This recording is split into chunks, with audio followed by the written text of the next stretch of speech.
بہت عرصہ پہلے کسی گاؤں میں ایک لڑکا رہتا تھا۔ اس کا نام علادین تھا۔ علادین بہت ذہین تھا، لیکن وہ کاہل اور سست بھی تھا۔ وہ سارا دن آوارہ گردی کرنے میں گزار دیتا تھا۔ ایک دن جب وہ گھر سے باہر کھیلنے میں مصروف تھا تو ایک بوڑھا آدمی اس کے پاس آیا اور بولا، کیا تم علادین ہو؟ علادین نے کہا، جی ہاں، میں علادین ہوں، لیکن آپ کون ہیں؟ بوڑھا شخص غمزدہ آواز میں بولا، میں تمہارے مرحوم باپ کا بھائی ہوں۔ تم بالکل اپنے باپ کی طرح نظر آتے ہو۔ میں بہت سالوں سے دوسرے ملک میں رہ رہا تھا، اس لیے پہلے تم سے ملنے نہیں آ سکا۔ علادین اپنے چچا کو دیکھ کر بہت خوش ہوا۔ پھر وہ اسے اپنے ساتھ لے کر گھر آیا اور اپنی ماں سے ملوایا۔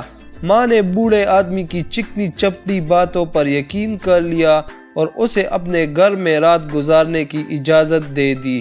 علادین اور بوڑھے آدمی کی دوستی ہو گئی۔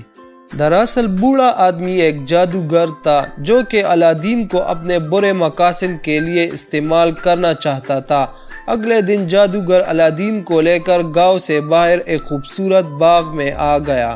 دونوں چلتے رہے یہاں تک کہ وہ پہاڑوں کے درمیان بنی ایک وادی میں جا پہنچے۔ ظالم جادوگر نے وہاں پہنچ کر آگ جلائی اور جادو کے منتر پڑھ کر اس پر پھونکے۔ اسی وقت اچانک زمین ایک دھماکے سے پھٹ گئی اور نیچے سیڑھیاں دکھائی دینے لگی۔ سیڑھیوں کے آخر میں ایک دروازہ بھی تھا۔ اب جادوگر علادین سے بولا، تم اب وہی کرو گے جیسا کہ میں تم سے کہوں گا۔ نیچے جاؤ، دروازہ کھولتے ہی تمہیں 3 بڑے کمرے نظر آئیں گے۔ ان کمروں کے ہوتے ہوئے تم ایک باغ میں پہنچ جاؤ گے۔ وہاں پھلوں کے کچھ درخت ہوں گے۔ ان درختوں کے نیچے تمہیں ایک روشن چراغ نظر آئے گا۔ تم اس چراغ کا تیل نکال کر اسے میرے پاس لے آنا۔ علادین سیڑھیاں اتر کر نیچے گیا اور بالکل اسی طرح کیا جیسے کہ اسے جادوگر نے کہا تھا۔ جلد ہی علادین کو وہ چراغ نظر آ گیا۔ اس نے چراغ اٹھایا اور تیل نکال کر چراغ لے آیا۔ جادوگر علادین کو دیکھ کر بولا، لاؤ یہ چراغ مجھے دو۔ مگر علادین نے جواب دیا، نہیں، تم پہلے مجھے یہاں سے نکالو۔ علادین کا جواب سن کر جادوگر کو غصہ آ گیا اور اس نے منتر پڑھے اور زمین کو بند کر دیا۔ اس طرح علادین زمین کے نیچے ہی قید ہو گیا۔ جادوگر وہاں سے چلا گیا۔ علادین بہت گھبرایا اور رونے لگا۔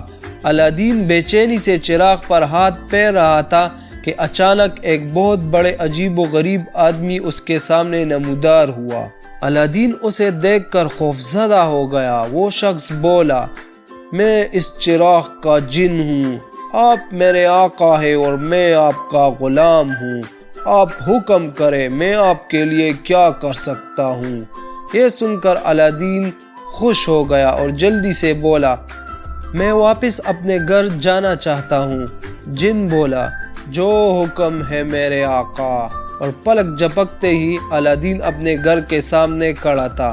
وہ جلدی سے اندر آ گیا اور اپنی ماں کو سارا واقعہ سنایا۔ ماں کو چراغ کے متعلق سن کر بہت تجسس ہوا۔ اس نے چراغ کو رگڑا۔ ایک مرتبہ پھر جن نمودار ہوا اور بولا، کیا حکم ہے میرے آقا؟ ماں نے جن کو مزے مزے کے کھانے لانے کا حکم دیا۔ دیکھتے ہی دیکھتے جن نے مزیدار کھانوں کا ڈھیر لگا دیا۔ یوں علادین اور اس کی ماں جادوگر کے چراغ سے بہت امیر بن گئے۔ اب ان کے پاس دنیا کی ہر آسائش موجود تھی اور وہ ایک شاہانہ زندگی گزارنے لگے۔ ایک دن علادین نے ایک خوبصورت شہزادی کو دیکھا۔ اس کا نام بلبل تھا۔ علادین کو شہزادی بلبل بہت پسند آئی۔ علادین نے اپنی ماں سے کہا کہ بادشاہ کے پاس جا کر اس کے لیے شہزادی بلبل کا رشتہ مانگے۔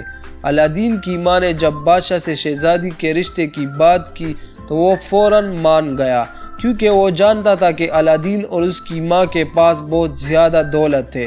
یوں علادین اور شہزادی بلبل کی شادی بہت دھوم دھام سے ہو گئی۔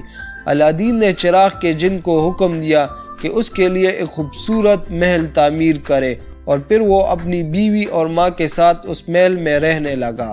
دوسری طرف جب ظالم جادوگر نے الادین کی شہرت سنی تو اس کے محل کو ڈھونڈنے نکل پڑا۔ آخر ایک دن وہ محل کے سامنے جا پہنچا۔ وہ اپنا حلیہ بدل کر وہاں گیا تھا۔ الادین اس وقت گھر پر نہیں تھا۔ اس نے چراغ بیچنے والے آدمی کا حلیہ بنا رکھا تھا۔ وہ محل کے سامنے پہنچ کر اونچی آواز میں کہنے لگا، پرانے چراغوں کے بدلے نئے چراغ لے لو۔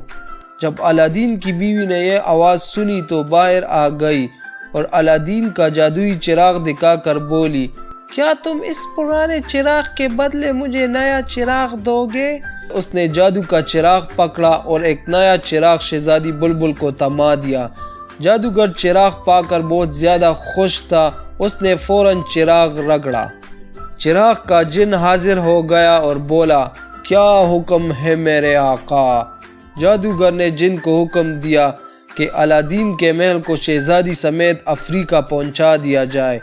جن نے حکم کی تعمیل کی اور دیکھتے ہی دیکھتے الادین کا محل، شہزادی بلبل اور جادوگر افریقہ میں تھے۔ ادھر جب الادین واپس آیا تو محل نہ پا کر بہت پریشان ہوا۔ پھر وہ سمجھ گیا کہ ہو نہ ہو یہ جادوگر کی شرارت ہے۔ الادین شہزادی کو ڈھونڈنے نکل کھڑا ہوا۔ آخر مہینوں سفر کرنے کے بعد الادین افریقہ میں پہنچ گیا۔ اس نے اپنا محل بھی ڈھونڈ لیا تھا۔ ایک دن الادین جادوگر کی غیر موجودگی میں اپنی بیوی سے ملا۔ الادین نے بلبل کو نیند کی دوا کی ایک شیشی دی اور اس سے کہا کہ وہ یہ دوا جادوگر کے کانے میں ملا دے۔ بلبل نے ایسا ہی کیا۔